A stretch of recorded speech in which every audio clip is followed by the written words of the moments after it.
नमस्कार दोस्तों, मैं डॉक्टर बलदेव सिंह आप सभी को मेरा नमस्कार। बड़े दुख की बात है कि आज हमारा देश आयुर्वेद में इतना महान होने की वजह से भी, इतना महान होने के बाद भी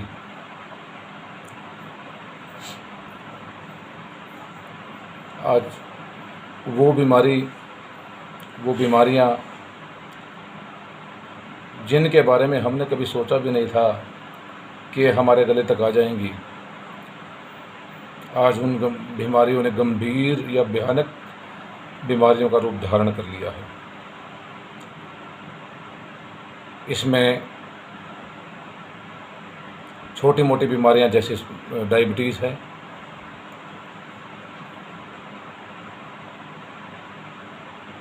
अर्थराइटिस है, यूरिक एसिड है,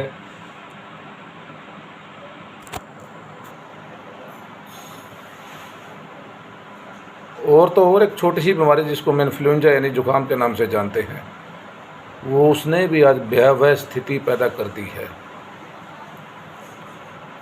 तो मैं आपको ये बताना चाहूँगा कि इन छोटी मोटी बीमारियां और इनसे और दूसरी प्रकार की बीमारियों से जो हम ग्रस्त हैं, इसको ज़्यादा चरम सीमा पर इन बीमारियों को पहुंचाने वाले हम सभी हैं। एक चीज़ जो बड़ी फेमस थी पिछले 10-15 सालों में ही, मतलब वो जो चीज़ है वो लुप्त हो गई है, जिसे हम बोलते हैं दादी के नुस्खे। और वो नुस्खे नहीं थे दोस्तों, वो प्राचीन समय से चल रही औषधियाँ थी जो इन सभी बीमारियों के लिए एक रामबाण इलाज साबित होती थी। लेकिन बड़े दुख का विषय है कि आज हम सभी गांव व मतलब खुले माहौल को छोड़ करके आज शहरीकरण की तरफ जा चुके हैं। और ये शहरीकरण ही मेन वजह है इन सभी बीमारियों को उत्पन्न करने की। दोस्तों, अभी मैंने ये चैनल स्टार्ट किया है जिसका नाम है छोटी छोटी मगर बहुत अमूल्य बातें।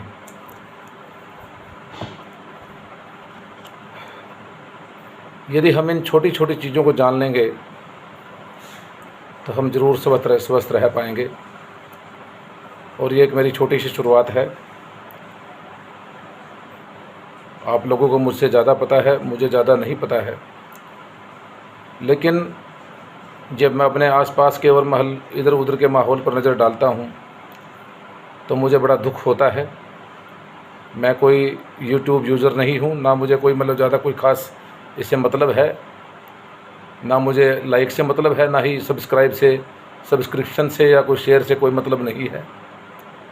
मैं चाहता हूँ कि मेरी इन वीडियो से, छोटी मोटी बातों से हमारे समाज का, हमारे देश का यदि एक आदमी का भी मैं भला कर पाऊँ तो मैं समझूंगा कि जो मैंने 5-10 मिनट इस यूट्यूब चैनल को दिए हैं तो वो मेरे लिए, मेरे अंतर्मन के लिए बड़ी खुशी का विषय होगा। दोस्तों, हमें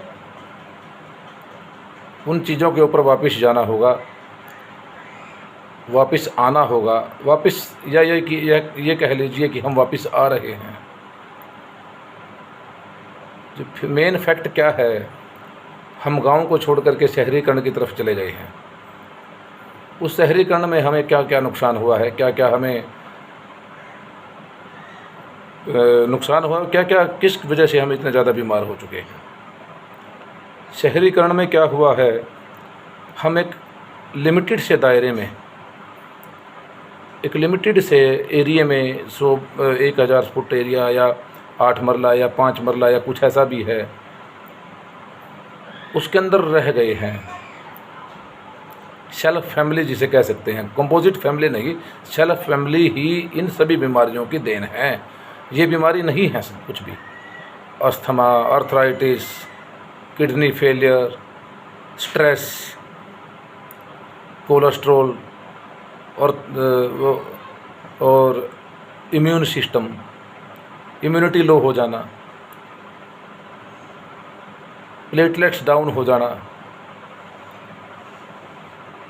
नपुंसकता, खासकर आज के समय में जो है वो नपुंसकता पूरे चरम सीमा पे है। हम दोस्तों, मैं इस व्लॉग को शुरुआत करने से पहले आज मैंने इस व्लॉग में कुछ नहीं बताया है, और मैं कोशिश करूंगा जब भी मुझे समय लगेगा कि मैं जो छोटी छोटी बीमारियां, जो छोटी छोटी जो चीज़ें हैं जो हमें इन चीज़ों से ग्रस्त कर रही हैं, इसके बारे में मैं आपको बताऊंगा। एक बार आचार्य चरक ने अपने किसी शिष्य को भेजा कि कोई भी ऐसी, मुझे पूर्ण अनुमान नहीं है कि वो आचार्य चरक थे या कोई और, जब उन शिष्यों का दक्षिणा का समय आया तो गुरु ने दक्षिणा में क्या मांगा कि आप विश्व भर में जाइए और या कहीं भी जाइए, कोई ऐसा पौधा या कोई ऐसा कबाड़ या कोई ऐसा मतलब जो है ढूंढ के लेके आइए जिसका कोई हमारे दैनिक जीवन में इस्तेमाल ना हो। दोस्तों, मैं उस महान आयुर्वेदाचार्य को तो नहीं जानता।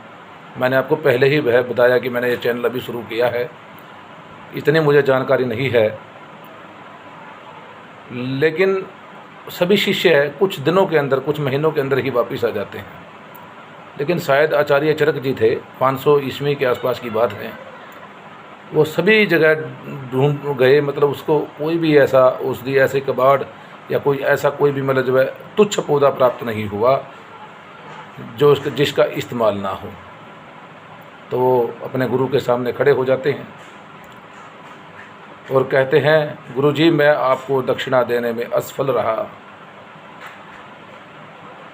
संसार में मुझे कोई भी, इतने सालों का भ्रमण करने के बाद गुरुजी मुझे संसार में कोई भी ऐसा पौधा या कोई भी ऐसा तुच्छ पौधा नहीं प्राप्त हुआ जिसका कोई यूज ना हो, या जो कोई वो जो है ना अनयूज हो, बिल्कुल ही कबाड़ हो, कोई नहीं हो। ये संसार, ये भारतवर्ष दुनिया भर की औषधियों से भरा पड़ा है, जिसको हम खरपतवार के नाम से आज कहते हैं। आप अपने गाँव की, आपके शहरों की, अपने नदियों के आसपास की, आप वो पर्यटन स्थान जो मतलब आधुनिक दुनिया से परे हैं, वहाँ के आसपास के जो पौधे और जो खरपतवार टाइप जो खड़े रहते हैं, दुनिया भर की औषधियाँ, वो जगहें जहाँ पर मतलब कोई पंजा या कोई मतलब जो ज़्यादा मनुष्य का इतना आवागमन नहीं है, इतना इंटरफेयर नहीं है, या कोई जंगल छोटा मोटा, वहाँ पर आप जाएंगे तो आपको असामान्य और अनेक प्रकार के असामान्य पौधे मिलेंगे। अपने आसपास ही आप लोकल में भी जाएंगे, आप कहीं आसपास मतलब किसी सड़क के आसपास भी जाएंगे तो आपको बहुत सारे पौधे, मेडिसिनल प्लांट मिलेंगे। दोस्तों, एक बात मैं और बताना चाहता हूँ।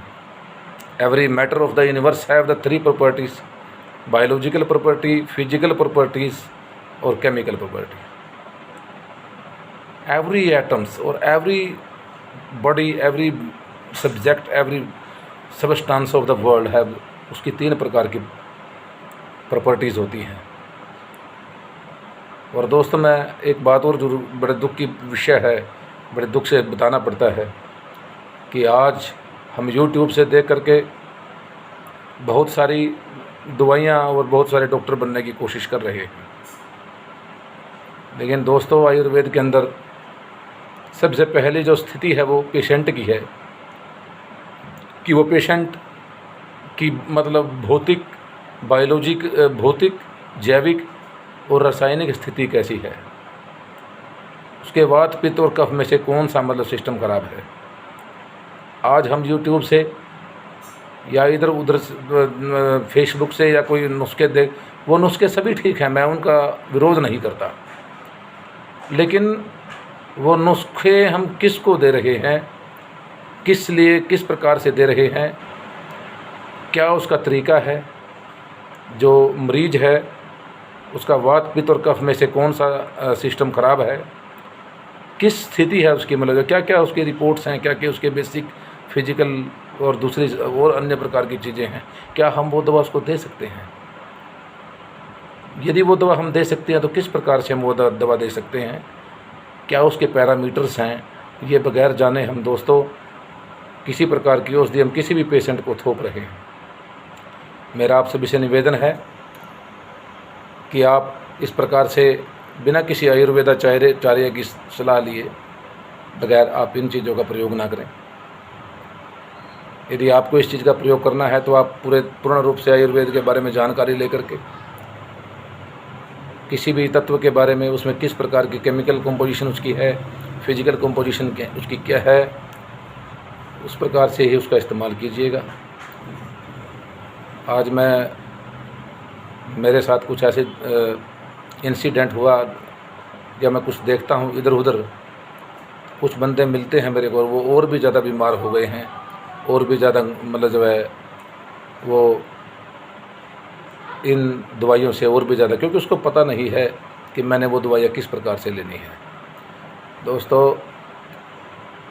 मैं कोशिश करूँगा कि अपने अलग अलग जो छोटे छोटे विषय उठा करके, छोटी छोटी औषधियाँ आपको दिखा करके, आपको दैनिक जीवन में जो कुछ बीमारियाँ आज हम ग्रस्त हैं, जैसे कि हमारा मेटाबॉलिज्म आज बहुत ही डाउन हो चुका है, हमारी इम्यूनिटी बहुत डाउन हो चुकी है, हमारा हाजमा ख़त्म हो चुका है, जिसको मेटाबॉलिज्म से ही वो रिलेटेड है, हम सभी डायबिटिक होते चले जा रहे हैं, हमारा कोलेस्ट्रॉल बढ़ा हुआ है, बहुत सारी चीज़ें दोस्तों हमारे को परेशान करने वाले। मेरे पास इसमें बहुत समय लगने वाला है, और मैं आपको ये भी नहीं कहूँगा कि आप मेरे चैनल को सब्सक्राइब करें या कुछ करें, मुझे इस बात से कोई मतलब नहीं है। जितने भी बंदे, जितने भी दोस्त हमारे इसको देखेंगे, तो यदि वो कुछ जानने का, पहली बात तो मेरे पास समय नहीं है। जैसे ही समय मिलेगा मैं आपको आयुर्वेद के छोटे मोटे जो टिप्स है जो आपको देता रहूँगा, और प्रैक्टिकली भी कराऊँगा। मेरे को ज़्यादा वीडियो कैसे बनानी है मुझे पता नहीं है, लेकिन दोस्तों जो बेसिक जो चीज़ें हैं वो मैं आपको ज़रूर बताऊँगा, जो आपके जीवन में काम आएगी। और इन्हीं छोटी मोटी चीज़ों को ध्यान में रखते हुए हम एक अपनी अच्छी जीवन शैली, स्वस्थ जीवन शैली जी सकते हैं, स्वस्थ रह सकते हैं। आज हमारा जीवन केवल 60 साल तक ही सीमित रह गया है। शायद हम हमारे पुराने इतिहास को भूल गए हैं, जिसमें कि भागीरथ जी ने 2100 साल गंगा जी को लाने के लिए तपस्या करी। तो वो कौन कौन से जो चीज़ें हैं वो नेक्स्ट ब्लॉग में मैं डालूँगा, थोड़ा थोड़ा करके मैं इनको कोशिश करूँगा। जैसे कि अष्टांग योग है, अष्टांग योग में यम, प्राणायाम, संयम, प्रत्याहार, ध्यान, धारणा, ये बहुत सारी चीज़ें हैं जिसकी वजह से हम काफ़ी लंबा जीवन जी सकते हैं। तो इन्हीं शब्दों से मैंने ब्लॉग में कुछ नहीं डाला, केवल बेसिक ही मैंने बताया है। मैंने बताया छोटी छोटी मगर बड़ी बातें। नेक्स्ट ब्लॉग में मैं कोशिश करूँगा कोई ना कोई औषधि लेकर के आपके सामने आऊँगा। यदि मुझे फील्ड में जाने का मौका मिलेगा तो मैं वहाँ भी जाऊँगा। आप किस प्रकार से उन औषधियों की पहचान करेंगे, कैसे अपने इस्तेमाल करना है उनको, और क्या उसको कैसे अपने प्रयोग करना है। तो धन्यवाद। जय हिंद, जय भारतवर्ष। धन्यवाद।